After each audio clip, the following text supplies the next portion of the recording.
चलिए ये यूपीपी में आया हुआ क्वेश्चन है, इसको देख लीजिएगा। यदि ए बी और सी के बीच रुपया 1152 का नुकसान हुआ, 1152 का नुकसान हुआ,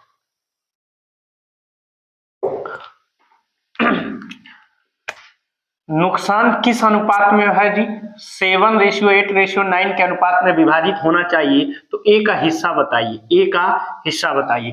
तो एक डिटेल कॉन्सेप्ट ये होता है कि भाई जो अनुपात है इसको x लेके अगर चलोगे तो ये 7x 8x 9x ये अनुपात वाला हिस्सा, इसके बराबर अगर आप देखें तो 7x plus 8x plus 9x हो जाएगा। और नुकसान इसके बराबर कितना हुआ है?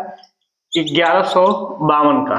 तो अगर देखें आप 15 9 24 7 8 15 9 24 24x ये हो जाएगा। और फिर से अगर x बिछड़ता है तो ये 24 नीचे चला जाएगा और ये 1152 ऊपर आ जाएगा। ये देखिए किससे मल्टीप्लाई करेंगे, 4 का किससे मल्टीप्लाई करेंगे कि ये वाली वैल्यू आ जाए। तो अगर आप देखें तो ये 336 बार में क्या हो रहा है? डिवाइड हो रहा है। तो ये वाला आपका आंसर एक करेक्ट हो जाएगा। लेकिन एक बात जो इंपॉर्टेंट रखनी है इसमें, यह रखना है कि पेपर में क्या इसको आप बनाएंगे तो ये सवाल लंबा हो जाएगा। तो फिलहाल करेंगे क्या, पेपर में जिसका पूछेगा, किसको पूछा है? ए का पूछा है। ए की अनुपातिक वैल्यू क्या दिख रहा है? 7 दिख रहा है। 7 से कटने वाला आंसर होगा, देखिए 7 चौको 28, बचा कितना? 28 5 33, 5 बचा 7/56 डायरेक्ट आंसर। 7 की वैल्यू यहाँ देखेंगे, 7 चौको 28, बचा कितना? 6 नहीं कटेगा 62, 7 5 35 1 हुआ 10 नहीं कटेगा, 7 चौको 28 7 5 35, बचा कितना? 3 34 नहीं कटा, ये आपका डायरेक्ट आंसर। तो जब कभी भी अनुपात दिया हो और जिसकी वैल्यू पूछे डायरेक्ट उसका मल्टीप्लाई कर देना, डायरेक्ट उससे डिवाइड कर देना, देख लेना कि उससे आंसर कट रहा है कि नहीं। तो आपका आंसर जो कटेगा वही आंसर होगा। जैसे इस क्वेश्चन में देखिए, किसी आयत की लंबाई तथा चौड़ाई, आप आयत की संकल्पना को जानते हैं। तो आयत ये है, आयत ये है, इसकी लंबाई ये होती है, इसकी चौड़ाई ये होती है। तो आयत की लंबाई तथा चौड़ाई का अनुपात लंबाई तथा चौड़ाई का अनुपात 5:6 है। यानी ये 6 होगा। आयत की आमने सामने की भुजा क्या होती है? बराबर। अगर ये 6 है तो ये 6 होगा, लंबाई 5 ये है तो लंबाई 5 ये होगा। पूछा है तथा इसका क्षेत्रफल कितना है? 6850 सेंटीमीटर स्क्वायर। तो आयत की लंबाई तथा क्षेत्रफल के बीच का, लंबाई तथा क्षेत्रफल के बीच का क्या निकालिए? अनुपात निकालिए। यहां से क्वेश्चन को देखेंगे, देखिएगा लंबाई तथा चौड़ाई के क्षेत्रफल का अनुपात आपसे पूछा गया। अगर मैं ये देखूं, आयत का जो क्षेत्रफल होता है, आयत का क्षेत्रफल होता है लंबाई गुणे चौड़ाई।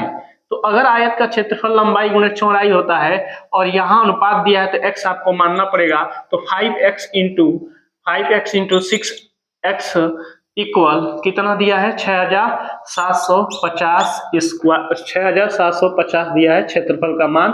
हमने क्षेत्रफल की वैल्यू रख लिया है, लंबाई गुणे चौड़ाई, इसका मान 6750। यानी ये लंबाई गुणे चौड़ाई, इधर क्षेत्रफल वाली वैल्यू आ गई। अब आप देखेंगे कि 5 और ये है तो ये हो जाएगा 30x स्क्वायर।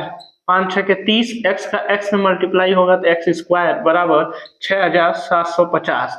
x स्क्वायर बिछड़ेगा तो 30 नीचे चला जाएगा। जब जो बिछड़ता है वो नीचे चला जाता है, ये हो जाएगा 6750। इससे अगर डिवाइड कर देंगे 7 6 13 5 18, तो ये कट रहा होगा आपसे किससे?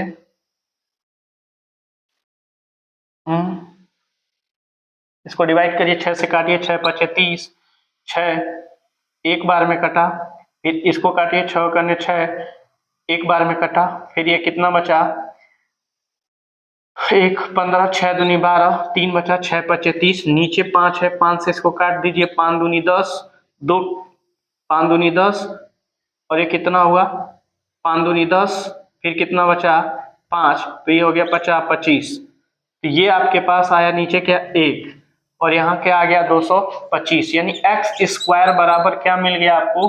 225। x स्क्वायर बराबर 225। तो x का क्या मान रखें जिसका स्क्वायर करें तो 225, यानी 225 किसका स्क्वायर है?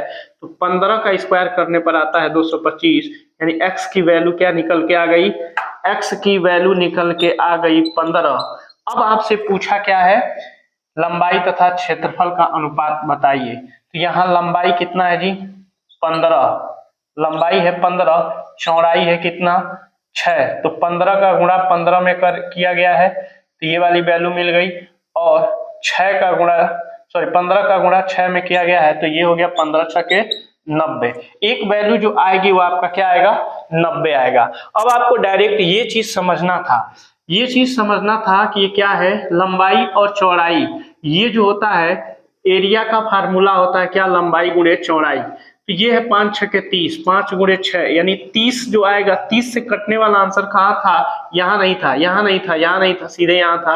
आपका आंसर क्या हो जाएगा, करेक्ट हो जाएगा। तो ये वाली बात अगर देख लेंगे इस क्वेश्चन में, देखिए इसका मतलब होता है बाह्य पदों का गुणनफल, मध्य पदों का गुणनफल। इसका पूछा एक्स वाई का मान, x इंटू वाई का मान, x और y का मल्टीप्लाई करेंगे एक्स वाई हो गया, 9 और 5 का मल्टीप्लाई करेंगे 45 हो गया, एक्स वाई की वैल्यू 45 हो गया, आंसर करेक्ट हो गया। तो मेरे ख्याल से आप ये पूरी बात समझ चुके कि पेपर में कैसे सॉल्व करना है। तो यहाँ तक लिख लीजिए, फिर इसके आगे बातचीत करें।